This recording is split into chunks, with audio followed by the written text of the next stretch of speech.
encore saluer. Soyez les bienvenus. Ce matin, j'aimerais parler d'un thème que j'ai un peu commencé la dernière fois. Mais on va approfondir la perfection en Jésus-Christ. Est-ce que vous croyez qu'en Jésus, on peut avoir la perfection?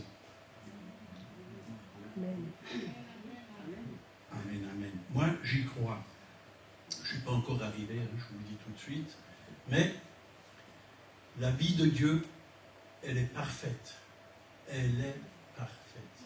Et nous devons nous aligner avec cette vie qui vient de Dieu. Jour après jour, nous aligner avec la parole de Dieu. Dieu est parfait. Dieu est parfait. Et la parole de Dieu nous donne plusieurs passages qui nous parlent de la perfection. Nous devons tendre à la perfection. Il y a de nombreux passages qui nous en parlent. Donc l'homme parfait est représenté par Jésus-Christ. Il est le modèle parfait. Il n'a jamais péché. Il était sans péché. Tout ce qu'il a fait était parfait. Même quand il a repris certaines personnes, il les a repris parfaitement. Tout ce qu'il a fait était parfaitement bon. Il était doux, il était humble de cœur. Son caractère était parfait. Et là, on va prendre Hébreux 10, verset 14. Car par une seule offrande, il a emmené à la perfection pour toujours ceux qui sont sanctifiés. Donc nous savons que nous avons été sanctifiés. Il a pris nos péchés, il nous a lavés, il nous a purifiés, il a porté nos maladies sur la croix. On a été rachetés et il nous a emmenés à la perfection pour toujours, il y a marqué, pour toujours. Donc, voyez, ça c'est notre position en Christ. C'est notre position à chacun et à chacune. Nous devons nous voir comme Dieu nous voit. Important. Si on veut arriver à ce que Jésus a dit pour le corps, qui est l'Église, nous devons nous voir comme lui nous voit. Parce qu'il a payé parfaitement pour chacun d'entre nous. Mais c'est encore une autre chose de marcher dans la perfection. Parce qu'il y a tout un cheminement dans notre vie, tout un travail de sanctification, de libération, de guérison, de transformation. Et ça, il n'y a que le Saint-Esprit qui peut le faire. Mais il ne le fera jamais sans notre accord. Parce que le Saint-Esprit est là et ne forcera personne. Dieu nous aime et ne nous forcera pas. D'ailleurs, quand Dieu a créé Adam et Ève, il les a bien créés. Tout ce qu'il a créé était bon. Et quand il a créé l'homme et la femme, il a dit que c'était pas seulement bon, mais très bon.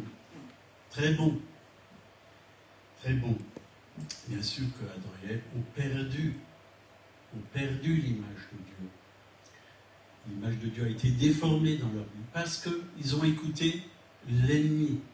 Ils ont mangé de l'arbre de la connaissance du bien et du mal. Alors que Dieu leur avait dit de ne pas en manger. Il y avait tellement d'autres arbres où ils pouvaient manger. Il y avait aussi l'arbre de la vie qui était au milieu du jardin. Et Jésus est venu pour nous sauver. Et Jésus représente l'arbre de la vie. Nous voulons manger la parole de Dieu. Jésus est la parole faite chair. Jésus est cette parole. Et nous voulons nous nourrir du Seigneur Jésus. Nous voulons nous nourrir de sa parole. Et quand nous mangeons le pain et le vin, enfin buvons le vin, on est nourri de Jésus. On a cette vie nouvelle à l'intérieur de nous. Donc, Hébreux 12, verset 14, « Cherchez la paix avec tous et la sanctification sans laquelle personne ne verra le Seigneur. » Ça, c'est un travail de chaque jour. Parce que Dieu veut nous recréer par le Saint-Esprit et par la parole de Dieu, à son image et à sa ressemblance. Parce que l'homme, il a été créé dès le début à l'image de Dieu et à la ressemblance de Dieu. Et dans Philippiens, chapitre 1, verset 6, Paul nous dit « Je suis persuadé que celui qui a commencé en vous cette bonne œuvre la rendra parfaite pour le jour du Seigneur Jésus-Christ. » Donc on a besoin du Seigneur Jésus-Christ. Sans moi, a dit Jésus, vous ne pouvez rien faire. On a besoin de lui, on a besoin de sa parole, on a besoin de son esprit pour pouvoir avancer dans cette œuvre de perfection en Christ. En dehors de Christ, il n'y a pas de perfection. Moi, je sais que j'étais en dehors de Christ, je vivais dans le péché, je vivais dans la chair, je faisais n'importe quoi, mais rien n'était parfait dans ma vie. Au fond de moi-même, il y avait de la haine, de la méchanceté, de mauvaises pensées. Mais maintenant que nous sommes en Christ, tout, Dieu nous transforme entièrement, dans nos pensées, dans nos paroles, dans nos attitudes, dans notre regard. Il y a tout qui est transformé si nous marchons en lui, avec sa parole, avec son esprit. Il n'y a que lui qui peut nous conduire dans la perfection. Donc encore un passage que nous pouvons lire en Philippiens, chapitre 1, verset 9. Et ce que je demande dans mes prières, c'est que votre amour augmente de plus en plus en connaissance et en pleine intelligence pour le discernement des choses les meilleures, afin que vous soyez purs et irréprochables pour le jour de Christ, remplis du fruit de justice qui est par Jésus-Christ à la gloire de la louange de Dieu. Amen. Voilà ce que le Seigneur nous demande, que cet amour augmente en nous. Donc, que cet amour puisse augmenter d'abord pour le Seigneur, que nous puissions aimer Dieu de tout notre être, de tout notre cœur, mais aussi aimer les frères et sœurs dans l'Église, nous soutenir les uns les autres. Vous voyez, comme dans la parole, on l'a entendu un live cette semaine, il y avait Moïse sur la montagne, qui combattait contre Amalek, mais il y avait aussi Aaron et Hur qui soutenaient les mains jusqu'au matin. Et nous avons besoin de nous soutenir les uns les autres. Quand quelqu'un est dans la difficulté, dans un problème, nous devons le soutenir. C'est facile de juger, de critiquer, mais soutenir, c'est beaucoup plus difficile. Nous sommes dans des temps où l'ennemi cherche à détruire même l'Église, détruire Israël, on le voit par cette guerre, détruire l'Église aussi, parce que l'Église est attachée à Israël. L'ennemi cherche à détruire, mais nous devons ensemble nous soutenir les uns les autres, nous aimer les uns les autres, nous encourager les uns les autres, nous bénir les uns les autres. Soutenir les mains qui sont fatiguées. Parfois on est fatigué, parfois on est découragé. Il y a des frères qui sont découragés. On est là pour les aider à aller de l'avant. Et que nous puissions avoir le fruit de Dieu à l'intérieur de nous. Ce beau fruit. Matthieu 5, 43 à 48. Vous avez appris qu'il a été dit, tu aimeras ton prochain et tu haïras ton ennemi. Mais moi, je vous dis, aimez vos ennemis. Ça, c'est pas facile à faire. Bénissez ceux qui vous maudissent. Vous voyez, ça, c'est encore plus difficile à faire. Faites du bien à ceux qui vous haïssent. Faire du bien. Vous voyez, ça, c'est pas dans la nature de l'être humain. C'est pas dans la nature de l'homme.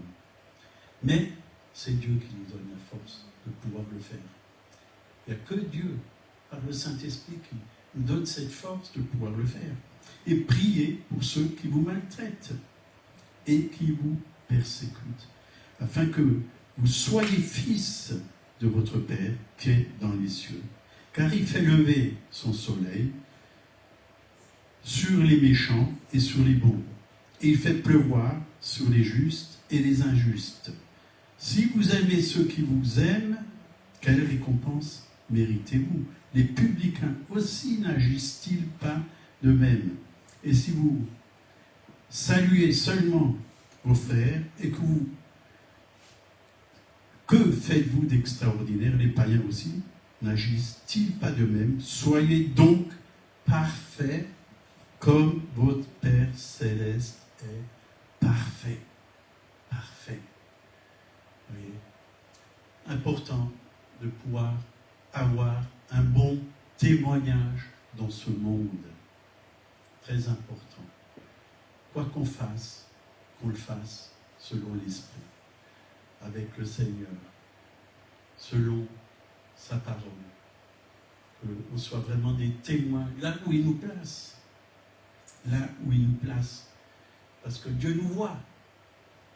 Dieu nous voit, même si les hommes ne nous voient pas, mais Dieu nous voit. Il nous voit tout le temps, il nous voit jour et nuit. Il sait notre façon de penser, notre façon de parler. Il voit tout. On ne peut rien cacher à Dieu. Aux hommes, on peut peut-être cacher certaines choses, mais à Dieu, on ne peut rien cacher. Il voit nos cœurs, il voit nos pensées. Il connaît tout. Donc, sans le Saint-Esprit, on ne peut pas aimer nos ennemis. On ne peut pas rendre le bien quand on fait du mal. Et il y a une femme qui était née de nouveau chrétienne et son mari la persécutait parce qu'elle était chrétienne et lui faisait toujours du mal. Et quand elle a lu ce passage, elle a commencé à bénir son mari. Quand il la maltraitait, il l'insultait, elle commençait à le bénir, à lui faire des bons plats, toujours plus bons. Et plus il était dur avec sa femme, plus il devenait gentil avec son mari. En fin de compte, son mari s'est converti. Il a dit, je n'ai pas pu supporter tellement que je t'ai fait du mal. Tu m'as que rendu le bien. Voyez ce que Dieu peut faire? Transformer une vie. Transformer une vie.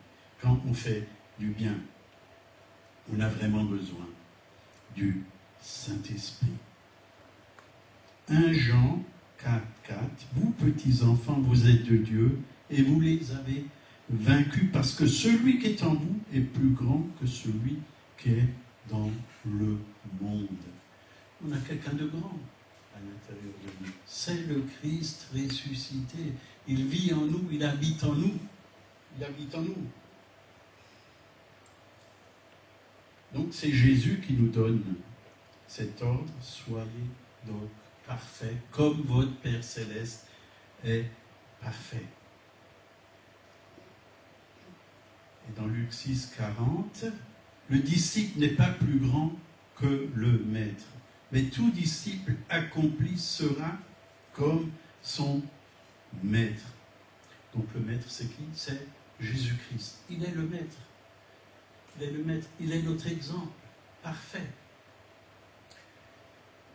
Donc on est appelé à être comme Jésus.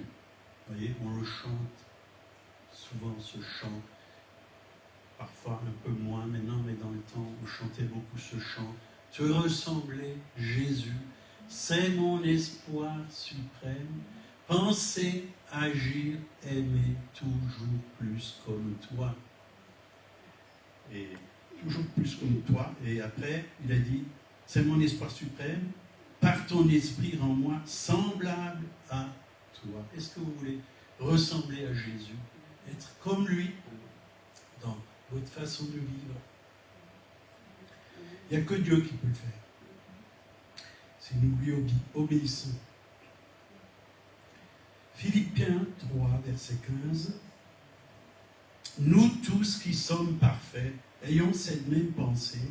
Et si vous n'êtes pas en quelque point d'un autre avis, Dieu vous éclairera aussi là-dessus. Nous tous qui sommes parfaits. En Christ, on est parfait. Mais dans notre façon de vivre, on a besoin d'apprendre à vivre comme Christ, à pratiquer la parole chaque jour. Notre position, elle est parfaite. Mais notre façon de vivre doit s'aligner à notre position. Il fait chaud, on va boire. À la vôtre.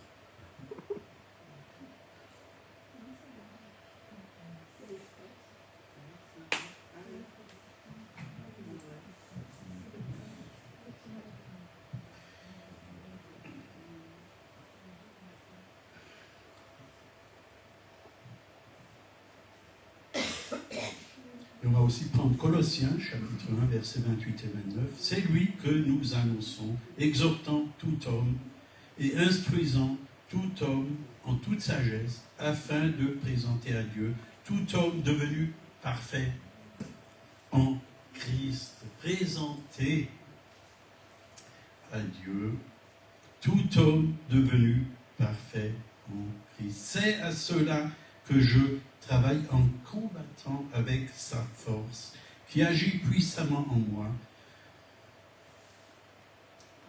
Donc, qu'est-ce qui est parfait? La nouvelle création. La nouvelle création en Christ. Elle est parfaite. Dieu ne va pas recréer un homme imparfait. Adam et Ève étaient parfaits, mais comme ils sont tombés, Jésus les a. Jésus est venu pour nous racheter. Le second homme, Jésus est venu nous racheter pour qu'on puisse tout à nouveau retrouver l'image de Dieu. L'homme nouveau est parfait. 2 Corinthiens 5, 17. Si quelqu'un est en Christ, il est une nouvelle créature ou création. Les choses anciennes sont passées. Voici toutes choses sont devenues nouvelles. Donc notre esprit régénéré est vraiment une nouvelle création. Bien sûr, notre corps sera transformé quand Jésus reviendra. Il sera transformé, totalement transformé. Ce qui est mortel deviendra immortel. Nos corps, si on meurt avant que Jésus revienne, il retournera à la poussière. Mais quand Jésus reviendra, il nous donnera un corps comme le sien, glorieux, immortel, immortel. Donc il est entièrement libéré, notre corps, notre esprit, il est entièrement libéré de toutes choses passées qui pesaient sur lui depuis la chute. Toute l'hérédité de péché et de la mort est coupée. Le Seigneur nous a libérés du malin, des griffes du diable. Le Seigneur vraiment a enlevé tous les liens et nous a donné une vie totalement nouvelle. Je sais que mon passé, il est passé. Il est passé. Il n'existe plus devant Dieu. Parce que, voilà, je suis une nouvelle personne. Si vous êtes en Christ, si vous marchez avec lui, vous êtes devenu une nouvelle personne. Une personne qui n'a pas existé avant. Ma vieille vie, c'est fini. Cet homme-là, le Paul, fumeur de hashish, drogué, méchant, orgueilleux, il est mort sur la croix. C'est fini. Il a été crucifié. C'est un homme nouveau que Dieu a recréé en vous, dans votre esprit, bien sûr. Mais il n'y a pas que l'esprit qui doit être transformé. Dieu veut transformer aussi notre âme. Et ça, c'est un travail de tous les jours. Nous devons avoir la pensée de Christ. Nous devons avoir les sentiments qui étaient en Jésus-Christ. Nous devons vraiment ressembler à Jésus à l'intérieur de nous. Et ça, ce qui est dans l'esprit, ça doit aller dans l'âme. La vie qui est dans l'esprit doit descendre dans l'âme et restaurer l'âme totalement. Le corps, bien sûr, il est aussi guéri dans les meurtrissures de Jésus. Dieu met sa vie dans notre corps dès maintenant. Celui qui a ressuscité Jésus d'entre les morts rendra la vie à votre corps mortel. S'il y a des maladies dans votre corps, Dieu veut les expulser. Vous pouvez dire votre maladie, allez, quittez, vous n'avez rien à faire dans ma vie, j'appartiens à Dieu. C'est un corps étranger, tu t'en vas. S'il y a des esprits encore méchants, mauvais, des liens, vous pouvez les couper au nom de Jésus-Christ et en être totalement libérés. Il y a toutes sortes de liens aujourd'hui. Il y a des personnes qui regardent des films impurs, pornographiques, il y a des liens d'alcool, il y a la cigarette, quoi que ce soit. Tout lien acceptable, l'argent, être attaché que à l'argent, ça existe aujourd'hui. Pas aujourd'hui, un jour j'ai rencontré un homme, je lui ai parlé de Dieu, il m'a dit, mon Dieu c'est l'argent. Comme ça. On peut avoir toutes sortes de dieux à l'intérieur de nous, toutes sortes d'esprits à l'intérieur de nous. Mais quand on est nouveau, le Saint-Esprit vient et nous devons faire le ménage. Laisser le Saint-Esprit nous transformer, nous rendre semblables à Jésus. Nous devons couper avec toutes ces choses qui ne sont pas la gloire de Dieu. Et nous voulons vraiment participer à la nature divine. Dieu met sa nature en nous, sa vie en nous. Notre esprit est notre être intérieur le plus profond, notre homme nouveau spirituel, notre nouvelle nature spirituelle que nous avons reçue du Seigneur quand nous sommes convertis à Jésus-Christ. Au moment où nous nous repentons de nos péchés et que nous acceptons le Seigneur Jésus comme notre Sauveur et Seigneur, Dieu fait passer notre esprit par une nouvelle naissance. Malheureusement, il y a beaucoup de gens qui se disent chrétiens, ils viennent à l'église, ils ne sont pas nés de nouveau. Et ils ont besoin de naître de nouveau.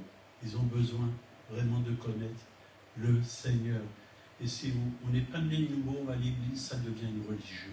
Ça devient une religion. Quelque chose qu'on fait pour calmer peut-être sa conscience.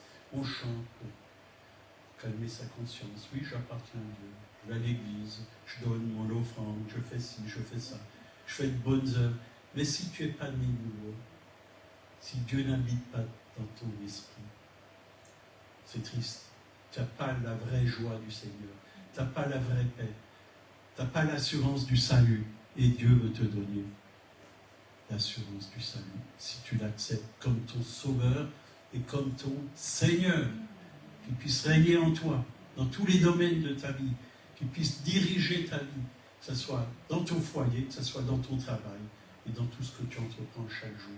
Il veut être le Seigneur.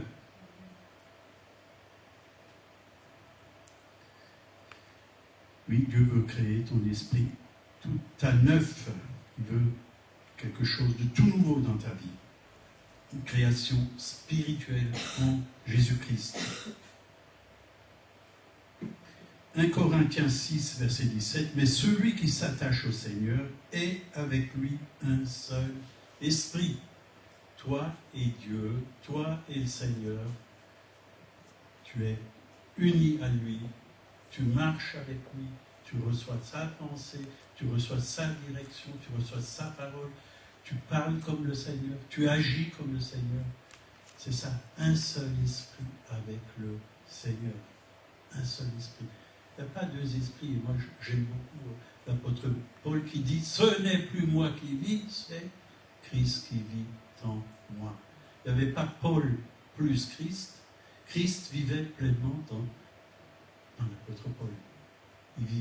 Il est arrivé à ce stade où il pouvait dire « Ce n'est plus moi qui vis, c'est Christ qui vit en moi. » Christ vit sa vie au travers de l'apôtre Paul. Est-ce que Christ vit sa vie au travers de ta vie? Tu le laisses vivre en toi. Tu le laisses aimer au travers de toi. Aimer les personnes. Aimer les ennemis. Aimer ceux qui te font du mal. Ça, c'est pas facile. Nous, on a plutôt tendance à juger. Ah, qu'est-ce qu'ils sont méchants, ces gens-là. On sait pourquoi ils sont méchants. C'est parce qu'ils n'ont pas Jésus, ils ont besoin de Jésus. Il faut les aimer et leur apporter Jésus. Et c'est au travers de notre attitude qu'ils vont recevoir Jésus, qu'ils vont certainement accepter Jésus. Romains 5, versets 8 et 9. Mais Dieu prouve son amour envers nous. en ce que, lorsque nous étions encore des pécheurs, Christ est mort pour nous. À plus forte raison donc, maintenant que nous sommes justifiés par son sang, serons-nous sauvés par lui de la colère. Voyez, le Seigneur est mort pour nous.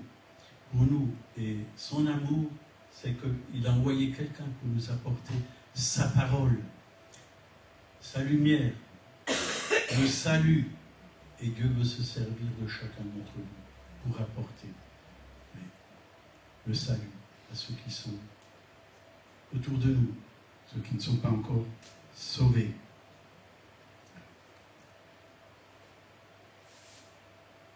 Donc la vie de Dieu en nous, elle est sainte, elle est parfaite.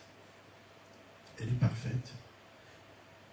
Pas notre propre vie, mais la vie de Dieu à l'intérieur de nous, elle est sainte, elle est parfaite.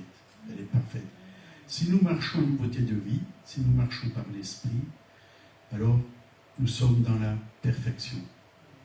Alors, l'amour de Dieu, la joie de Dieu, la bonté de Dieu, la sainteté de Dieu, la pureté de Dieu, l'humilité de Dieu, la douceur de Dieu, la foi de Dieu, toute la nature de Dieu est parfaite. On a tout reçu en Jésus-Christ. La Bible dit clairement, vous avez tout pleinement en moi. Il nous a tout donné. Il nous a tout donné. Pourquoi chercher ailleurs?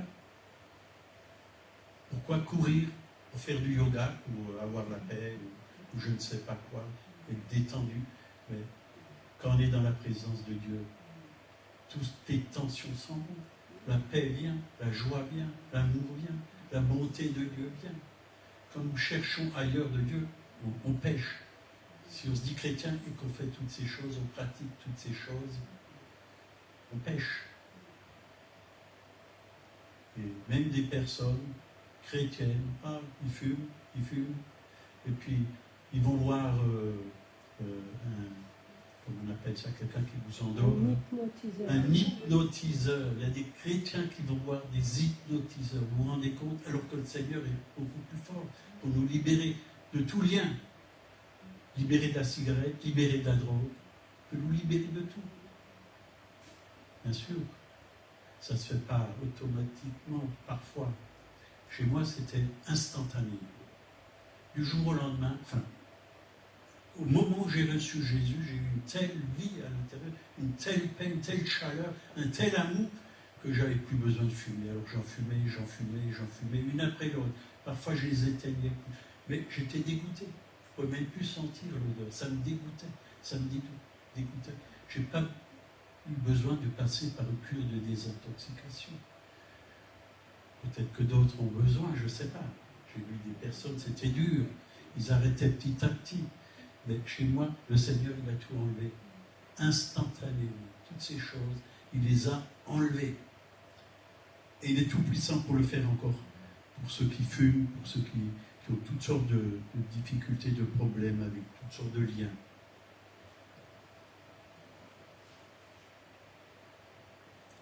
Philippiens 3, verset 15. Nous tous donc qui sommes parfaits, ayons cette même pensée, et si vous êtes en quelque point d'un autre avis, Dieu vous éclairera aussi là-dessus.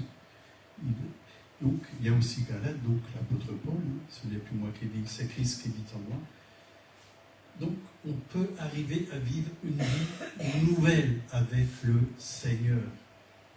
Dieu nous a placés, on l'a entendu ce matin, en Christ. En Christ. On était en dehors de Christ, mais quand on s'est donné au Seigneur, quand on a donné notre cœur à Jésus, il nous a placés en lui. Et en lui, on est victorieux. Même la Bible dit, on est plus que vainqueur. Et la victoire qui triomphe du monde, c'est notre foi. Foi en Jésus-Christ. C'est là que Dieu nous a placés. Sachez qui vous êtes en Christ. Connaissez votre identité en Christ. Et vous allez vivre une vie de victoire. Et je dis, vous allez vivre une vie de gloire. Vous allez aller de gloire en gloire. Chaque jour. Plus vous allez le contempler, plus vous allez être transformé de gloire en gloire à son image, qui est une image parfaite. Image parfaite. Jean 14, verset 19. Encore un peu de temps, et le monde ne me verra plus. Mais vous, vous me verrez, car je vis, et vous vivrez aussi. En ce jour-là, vous connaîtrez que je suis en mon Père, et que vous êtes en moi, et que je suis en vous. Oui, on est en lui, et lui est en nous. On n'est pas seul. Quand on a le Seigneur, on n'est pas seul. Il est là, il vit en nous, il habite en nous. Et partout où on va, il est en nous. Partout où on va, il est en nous. Un jour, j'ai dû aller à Colmar, à l'hôpital, un frère qui était malade, enfin un frère, il n'était pas encore tout à fait frère, mais il est devenu frère. Sa femme m'a dit, mon mari est malade, est-ce que vous pouvez le visiter? Bien sûr, maintenant il est dans la gloire. Et je suis allé le visiter, et en allant, on a parqué la voiture, en allant à l'hôpital, j'ai dit, Seigneur, je n'y vais pas seul, tu es là.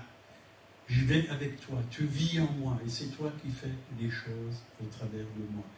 Et je suis rentré dans la chambre, d'ailleurs il y avait une chrétienne, même qui travaillait là-bas. Elle m'a reconnu, j'ai dit, je viens de visiter telle et telle personne, puis bon, elle m'a montré sa chambre, je suis rentré, puis voilà, je lui ai parlé du Seigneur. Puis, j'ai prié pour lui, et il a été sauvé, quoi. Et je suis reparti, il a dit, dans quelques temps, je vais ressortir. Mais non, il n'est pas ressorti dans quelques temps, il est sorti très vite. Le dimanche, il est venu ici, dans ce lieu, et j'étais étonné d'ailleurs. Ah, t'es déjà sorti? Il fait, oui. Puis j'ai pris le micro, j'ai parlé un peu comme ça, puis il a dit, je peux avoir le micro? Il a raconté comme Dieu l'a sauvé. Et il m'a dit, je veux me faire baptiser, tout de suite. Et il s'est fait baptiser. Il a été sauvé. Dieu peut vous utiliser pour faire des choses extraordinaires. Ce qui est impossible aux hommes est possible à Dieu. Amen. Amen. Je pourrais vous raconter toutes sortes de témoignages. Des gens qui m'ont appelé, j'étais chez eux, il y avait des esprits, ça bougeait, les meubles bougeaient. On a prié, puis tout a disparu, le calme est revenu, il y avait de l'occultisme dans la maison.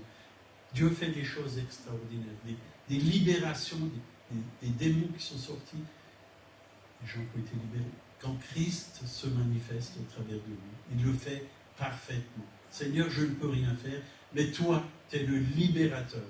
C'est par ton doigt que les démons, le doigt de l'esprit, que les démons sont chassés. Et les démons quittent, les esprits méchants quittent. Mais ça ne se fera pas sans épreuve. Il y aura un combat. Un jour, quand j'étais justement chez cette femme, les meubles bougeaient. Quand je suis rentré, il y avait le chien et il a failli me mordre. D'ailleurs, il m'a touché un peu dans le doigt comme ça. J'ai juste pu enlever ma main, quoi. Elle m'a dit, mais d'habitude, il ne mord personne, ce chien. Parce qu'il y avait un esprit qui est venu sur lui, qui voulait attaquer au travers de ce chien. Il y a toujours des obstacles, mais on a la victoire en Jésus-Christ. Avec Christ, nous triomphons, dit la parole de Dieu. 1 Jean 5, versets 3 à 5.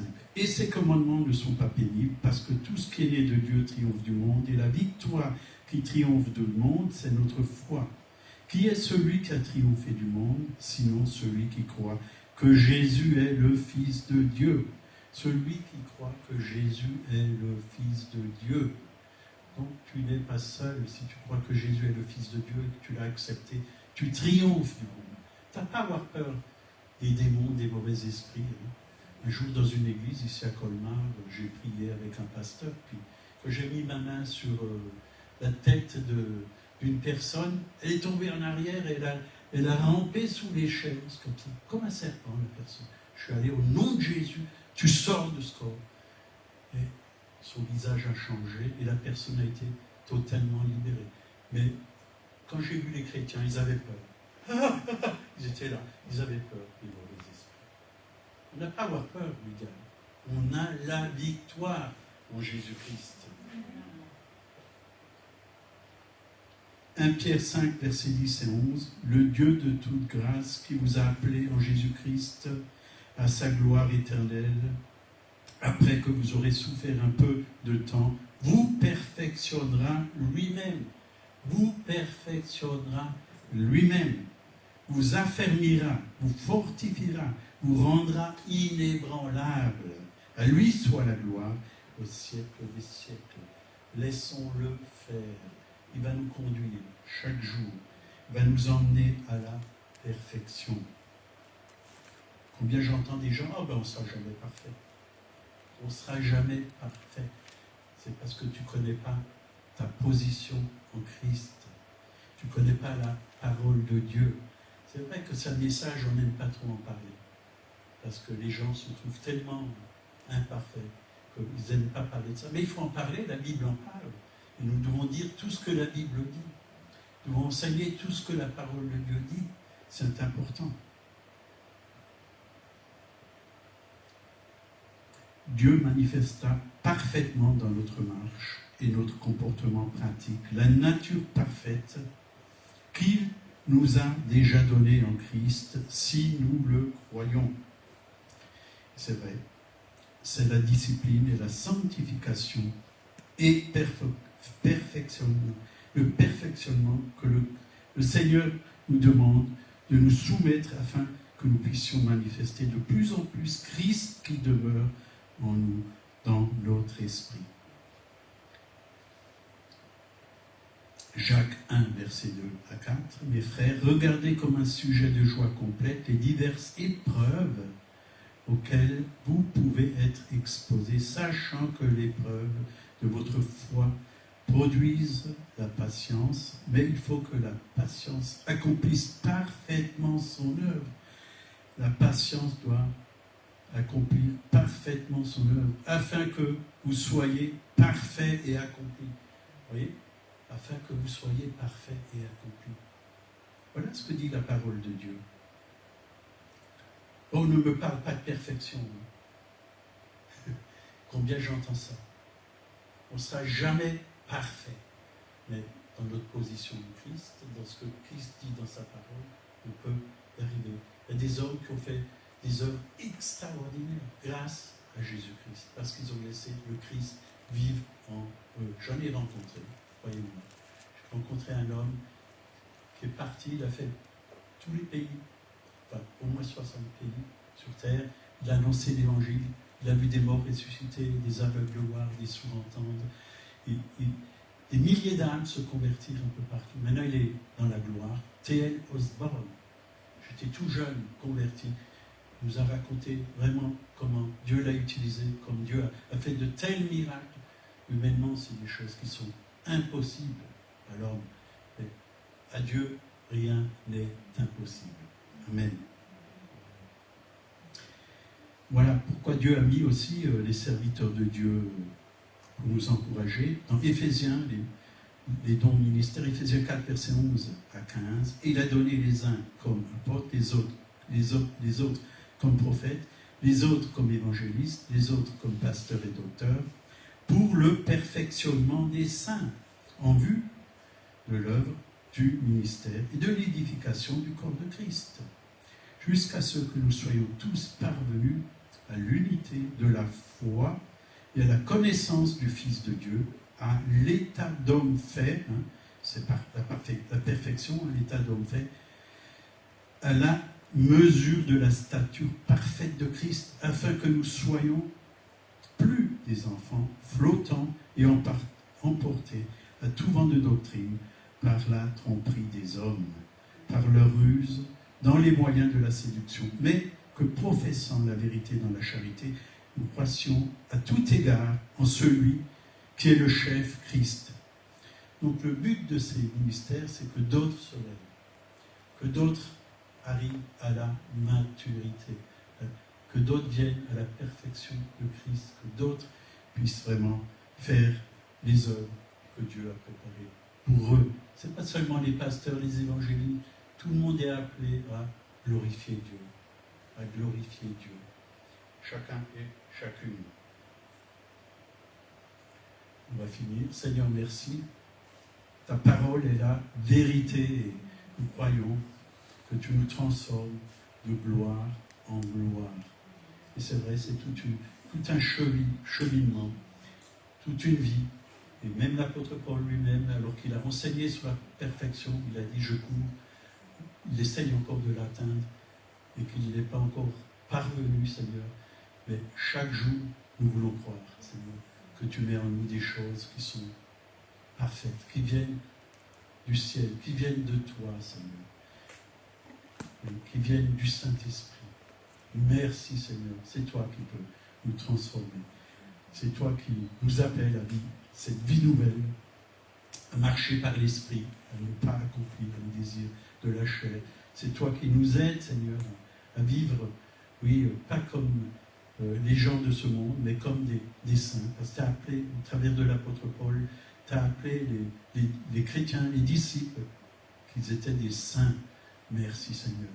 Parce que tu les as délivrés du péché pour être des hommes mis à part pour toi, des hommes sanctifiés, Seigneur, et faire les œuvres auxquelles tu les as appelés. Au nom de Jésus. Amen. Amen et Amen. Soyez bénis.